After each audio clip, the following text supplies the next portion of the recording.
स्वागत है दोस्तों आप सभी का आपके अपने YouTube चैनल आर के विद एजुकेशन पर। दोस्तों आज हम बात करने वाले हैं सीईटी स्नातक परीक्षा की, जिसकी विज्ञप्ति राजस्थान कर्मचारी चयन बोर्ड ने कल जारी की है। तो आज हम उसमें देखेंगे कि उसके अंदर उसकी परीक्षा को लेकर क्या क्या उसके अंदर संशोधन किए गए हैं और कौन सी उसके अंदर और परीक्षाएं उसके अंदर जोड़ी गई है। इसी के साथ आरपीएससी ने भी अपना एक नया और एग्जाम कैलेंडर जारी किया है, तो उसमें भी हम देखेंगे कि कौन कौन सी परीक्षाओं की क्या क्या उसमें डेट दी गई है। तो सीईटी स्नातक स्तर के बारे में हम पहले बात करेंगे। तो सीईटी स्नातक स्तर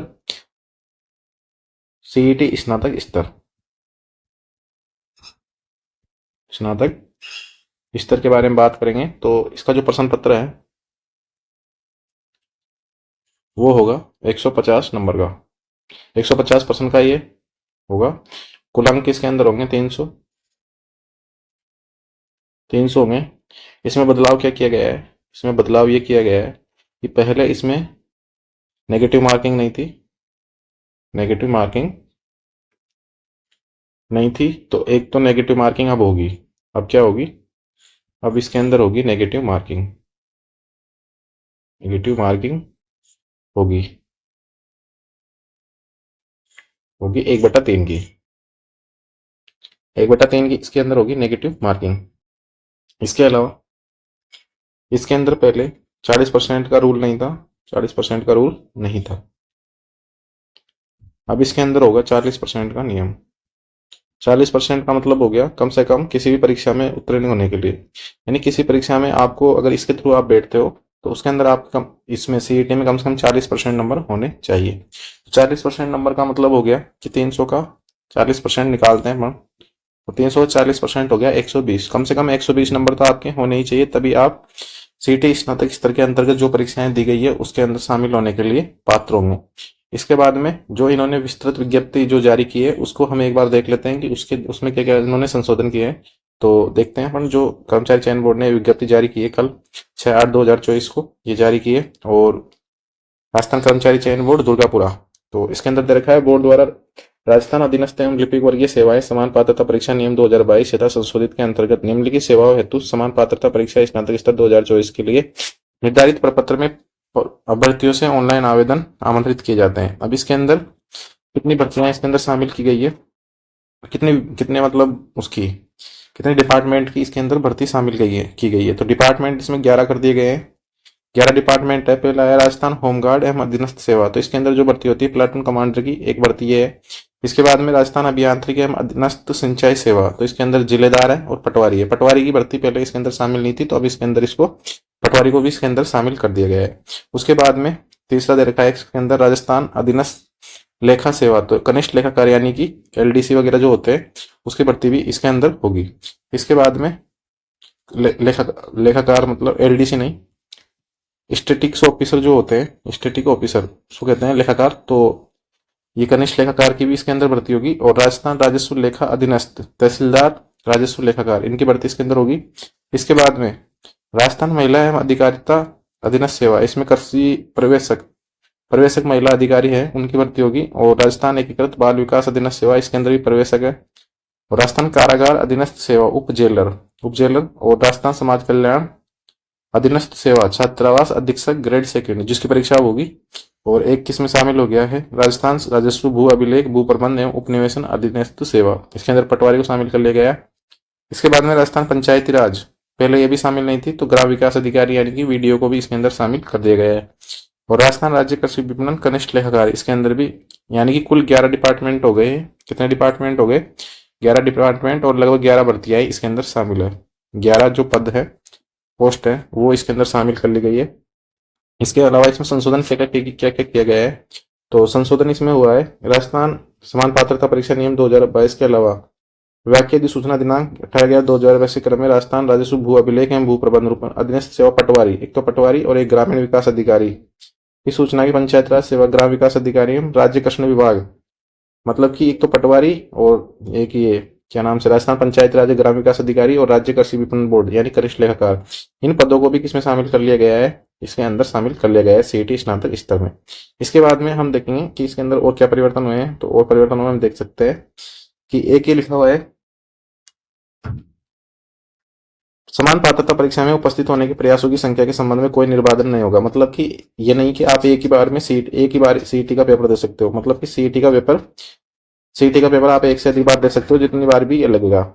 इसके बाद में अभ्यर्थियों के पास समान पात्रता परीक्षा में अपना स्कोर सुधारने का अवसर होगा। किसी अभ्यर्थी का समान पात्रता परीक्षा में सम्मिलित पदों के लिए आने वाली परीक्षा से पूर्व का सर्वोत्तम उपलब्ध स्कोर मान्य होगा। अगर स्कोर की वैधता समाप्त नहीं हुई तो पूर्व समान पात्रता परीक्षा स्नातक 2022 की स्कोर की अवधि परिणाम के दिनांक से 1 वर्ष पूर्ण हो जाने तक समाप्त हो चुकी है। और इसके बाद में समान पात्रता परीक्षा स्नातक स्तर वर्ष में कम से कम एक बार आयोजित की जाएगी। समान पात्रता परीक्षा का स्कोर परिणाम के दिनांक से 1 वर्ष के लिए जारी होगा।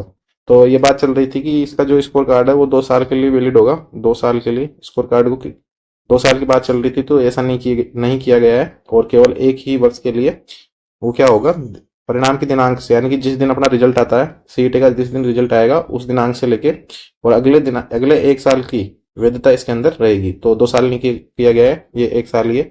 तो एक तो ये इसका नेगेटिव पॉइंट है। भाई बोल रहे थे बीच में कि 2 साल का करेंगे, लेकिन उन्होंने ऐसा नहीं किया है और उसको एक ही साल के इसके अंदर रखा है। इसके बाद में अगला प्रश्न क्या है, अगला जो इसमें अगला जो पॉइंट दे रखा है वो दे रखा है समान पात्रता परीक्षा स्नातक स्तर 2024 में कार्य विभाग की अधिसूचना 3/8/2024 द्वारा समान पात्रता परीक्षा में उल्लिखित अधीनस्थ एवं लिपिक वर्गीय सेवाओं के पदों पर सीधी भर्ती को शासित करने वाले नियम अंतर्विष्ट किसी भी बात के होते कोई व्यक्ति समान पात्रता परीक्षा में उल्लिखित पदों के चयन के लिए संचालित लिखित परीक्षा पात्र नहीं होगा यदि वह सीईटी में 40% अंक प्राप्त करने में विफल रहता है। ये अभी उन्होंने एक नोटिफिकेशन निकाला था, उसके अंदर भी ये दिया था। और 5% में विभिन्न जातियों के लिए आरक्षण दे रखा है, विभिन्न कैटेगरी के लिए। तो ये इसके अंदर मेजर परिवर्तन हुए हैं। इसके बाद में अपना देख लेते हैं।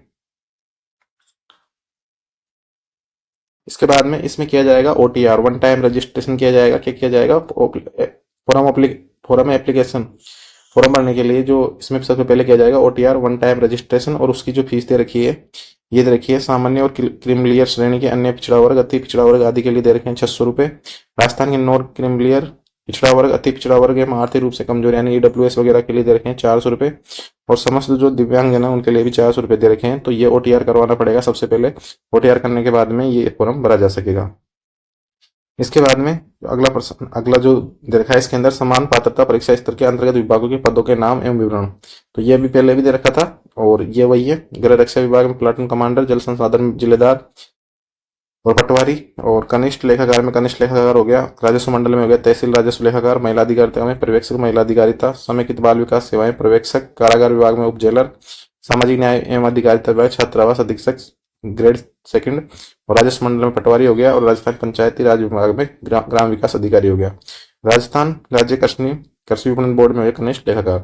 बोर्ड द्वारा संबंधित पद की मुख्य परीक्षा हेतु विज्ञापन जारी करते समय विभागवार एवं सेवारत पदों की संख्या दर्शाई जाएगी। मतलब जब इनकी भर्ती निकलेगी तो इनके साथ ही इनकी कितने रिक्त पद चल रहे हैं उनकी भी जानकारी इसके अंदर दी जाएगी। इसके बाद में इसकी दे रखी है पात्रता एवं शैक्षणिक योग्यता। तो कार्मिक विभाग की अधिसूचना दिनांक 23/5/2022 एवं 13/10/2022 के अनुसार स्नातक स्तर की सीईटी में उपस्थित होने के लिए शैक्षिक अर्हता स्नातक या उसके समतुल्य होगी। या तो ग्रेजुएशन होना चाहिए या ग्रेजुएशन के समान योग्यता रखने वाली उसके समतुल्य कोई डिग्री होनी चाहिए। इसके बाद में नोट इन्होंने एक और दिया है, सीईटी में उल्लिखित पदों पर भर्ती के लिए शैक्षिक अर्हता, आयु, अनुभव आदि ऐसी होगी जो पदों पर भर्ती को शासित करने वाले सुसंगत सेवा नियमों में यथा विहित है। स्नातक स्तर की सीईटी में सम्मिलित सेवाओं के लिए मुख्य परीक्षा हेतु जारी विज्ञापन में नियमों के अनुसार उल्लेखित शैक्षणिक योग्यताएं आयु सीमा का प्रावधान संबंधित पद के लिए अलग से लागू होंगे। मतलब इसका कहने का मतलब यह है इसके अंदर कि जैसे कोई भर्ती निकलती है, जैसे पटवारी की भर्ती निकलती है, तो पटवारी की भर्ती के लिए विशेष प्रकार की जो योग्यताएं हैं वो उसके अंदर होनी चाहिए और वही योग्यता आपके पास होनी चाहिए। उससे संबंधित जो शैक्षणिक योग्यताएं आयु सीमा का प्रावधान संबंधित पद के लिए अलग से लागू होंगे। ये नहीं कि सीईटी कर लिया और सीईटी के बाद में आपके पास में जैसे कोई भर्ती निकलती है और उस भर्ती की योग्यता आपके पास में है ही नहीं तो आप उसमें बैठ नहीं सकते। इसके बाद में अगला प्रश्न एक जो बात है कि इसके अंदर हम जो अंतिम ग्रेजुएशन के लास्ट ईयर में है वो फॉर्म भर सकते हैं या नहीं भर सकते, तो वो भी इन्होंने क्लियर किया है। जो व्यक्ति पाठ्यक्रम के अंतिम वर्ष की परीक्षा में उपस्थित हुआ है या सम्मिलित हो रहा है, जो इन नियमों में उल्लेखित पद के लिए शैक्षिक योग्यता की आवश्यकता है या सीधी भर्ती के लिए पद के लिए आवेदन करने के लिए पात्र होगा, यानी फॉर्म भर सकता है वो, लेकिन वह उसे उपयुक्त चयन एजेंसी की अपेक्षित शैक्षिक योग्यता प्राप्त करने का प्रमाण पत्र प्रस्तुत करना पड़ेगा। भाई कहने का मतलब ये हो गया इसके अंदर वो फॉर्म तो भर सकता है, लेकिन जब तक उसका जो, मान लो किसी पटवारी के लिए भर्ती आ रही है और पटवारी की योग्यता दे रखी है ग्रेजुएशन, तो पटवारी की जो भर्ती है उसकी जो एग्जाम हो जाती है और उसका जो रिजल्ट आता है उससे पहले उसकी जो डिग्री है वो कंप्लीट हो जानी चाहिए। मतलब उसको उसके अंदर डॉक्यूमेंट वेरिफिकेशन के दौरान अपनी शैक्षिक योग्यता के प्रमाण पत्र प्रस्तुत करने होंगे। इसके बाद में मुख्य परीक्षा में उपस्थित होने से पहले जहां लिखित परीक्षा और साक्षात्कार के दोनों चरणों के माध्यम से चयन किया जाता है। साक्षात्कार में उपस्थित होने से पहले जहां लिखित परीक्षा और साक्षात्कार के माध्यम से चयन, मतलब उनको इस जगह पर अपने डॉक्यूमेंट वेरिफिकेशन करवाने पड़ेंगे यदि कोई अंतिम रूप से अंतिम ईयर में पढ़ रहा है तो। इसके बाद में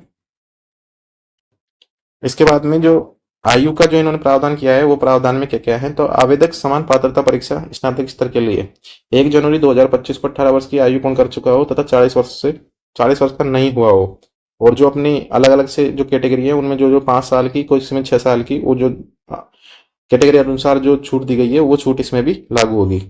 इसके बाद में जो अगला अगला अगला इन्होंने बिंदु दिया है वो दिया है पंजीयन शुल्क जमा कराने एवं आवेदन पत्र भरने की अवधि। तो इसमें दे रखा है यदि आवेदक द्वारा ओटीआर वन टाइम रजिस्ट्रेशन का एक बार पंजीयन शुल्क जमा नहीं किया गया तो पंजीयन शुल्क राज्य के ई मित्र जन सुविधा केंद्र नेट बैंकिंग आदि से करवा सकते हैं। और ये किया गया है 9/8/2024 से 7/9/2024 तक, यानी कि 9 अगस्त से फॉर्म स्टार्ट हो चुके हैं, 9 अगस्त से, और ये चलेंगे 9 अगस्त से स्टार्ट है और ये चलेंगे 7 सितंबर 2024 तक, 7 सितंबर 2024 तक ये चलेंगे। इसी के साथ में नौ इसकी फीस भी इसी टाइम पे जमा होगी कि इसके बाद में अलग से कोई टाइम नहीं दिया गया है। तो 9 अगस्त से फॉर्म स्टार्ट है और 7 सितंबर 2024 तक फॉर्म भरे जा सकेंगे और फीस भी इन्हीं के मध्य जमा करानी पड़ेगी। इसके बाद में अगला अगला जो दे रखा है परीक्षा का आयोजन, तो इन्होंने पूरी डिटेल दी है इसके अंदर। परीक्षा समान पात्रता परीक्षा स्नातक स्तर की परीक्षा बोर्ड द्वारा दिनांक 25/9/2024 से 28/9/2024 तक, यानी कि 7 सितंबर को अपना आपके फॉर्म कंप्लीट हो जाएंगे, सबके भरे जाएंगे। 7 सितंबर लास्ट डेट है। उसके लगभग 20 दिन बाद, 18 या 20 दिन बाद में इसकी एग्जाम हो जाएगी, यानी कि 25 सितंबर से लेके 28 सितंबर तक ये एग्जाम आयोजित की जाएगी। आवंटित परीक्षा केंद्रों पर करवाई जाएगी। इस संबंध में विस्तृत सूचना बोर्ड वेबसाइट एवं प्रेस विज्ञप्ति के माध्यम से अलग से दी जाएगी। बोर्ड के पास परीक्षा की दिनांक एवं परिवर्तन करने का अधिकार सुरक्षित है। यदि एक परीक्षा एक से अधिक कारणों में अधिक से चरणों में आयोजित की जाती है तो सामान्यकरण नॉर्मलाइजेशन की कार्यवाही की जाएगी। यानी कि अगर परीक्षाएं एक से अधिक चरणों में होगी, एक से अधिक चरणों का मतलब है एक से अधिक शिफ्टों में, वो तो होगी क्योंकि 25 से 28 के मध्य करा रहे हैं, तो करवाई जाएगी 25 से 28 के मध्य में। तो वो पिछली बात है कि इसमें एक से अधिक चरणों में होगी तो उसमें नॉर्मलाइजेशन की प्रक्रिया अपनाई जाएगी। इसके बाद में प्रवेश पत्र वगैरह के बारे में दे रखा है, तो प्रवेश पत्र आपको मिलेंगे एसएसओ आईडी पे या अपनी ईमेल आईडी पे ये मिल जाएंगे। इसके बाद में कुछ और जानकारी इसके अंदर दी गई है। हाँ, ये तो उसके बारे में दे रखा है कि अपने को आपत्ति वगैरह लगाने के लिए दे रखा है। और ऑनलाइन आवेदन में संशोधन की प्रक्रिया, इसके अंदर भी कुछ 1 या 2 दिन का समय दिया जाएगा फॉर्म भरने के बाद में, तो उसमें हम इसको संशोधन कर सकते हैं इसके अंदर। तो ये सारी जानकारी थी राजस्थान की जो सीईटी स्नातक स्तर पर जो एग्जाम होती है उसके बारे में। इसमें क्या क्या बदलाव किए गए हैं, कौन कौन सी परीक्षाएं इसके अंदर और ऐड हुई है, तथा इसके अंदर जो 40% का नियम है वो मैंने आपको अच्छे से समझा दिया कि 40% का मतलब क्या है। और अब हम एक देखते हैं कि राजस्थान लोक सेवा आयोग अजमेर आरपीएससी ने भी अपना एक नया एग्जाम कैलेंडर जारी किया है, तो उसको भी थोड़ा सा देख लेते हैं कौन कौन सी एग्जाम उन्होंने इसमें फिक्स की है। तो इसके अंदर जो इन्होंने 6 एग्जाम की और डेट डाली है, तो पहले डाल रखी है इन्होंने एनालिस्ट कम प्रोग्राम उप निदेशक प्रतियोगी परीक्षा सूचना एवं प्रौद्योगिकी विभाग की परीक्षा है 17/8/2025 को ये होगी अगस्त में। इसके बाद में भूवैज्ञानिक प्रतियोगी परीक्षा है खान एवं भू विज्ञान विभाग की, तो ये 31 अगस्त को होने जा रही है।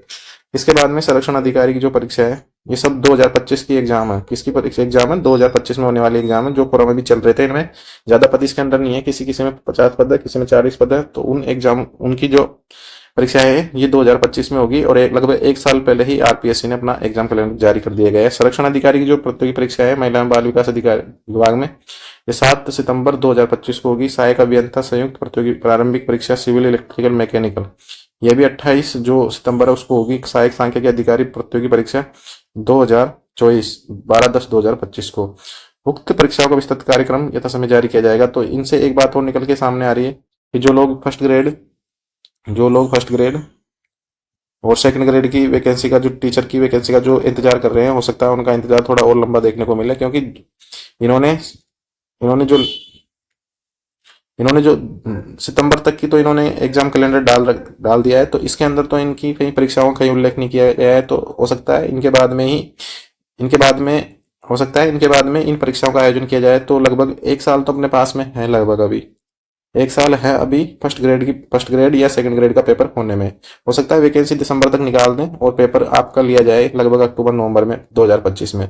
तो जो तैयारी कर रहा है वो कम से कम तैयारी जारी रखें, और इसी प्रकार के वीडियो देखने तथा जॉब संबंधी अपडेट के लिए हमारे यूट्यूब चैनल को सब्सक्राइब जरूर कर दें। और यदि यूट्यूब चैनल पर पहली बार विजिट कर रहे हो तो यूट्यूब चैनल को सब्सक्राइब जरूर करें और नोटिफिकेशन के लिए बेल का आइकन जरूर प्रेस करके जाएं,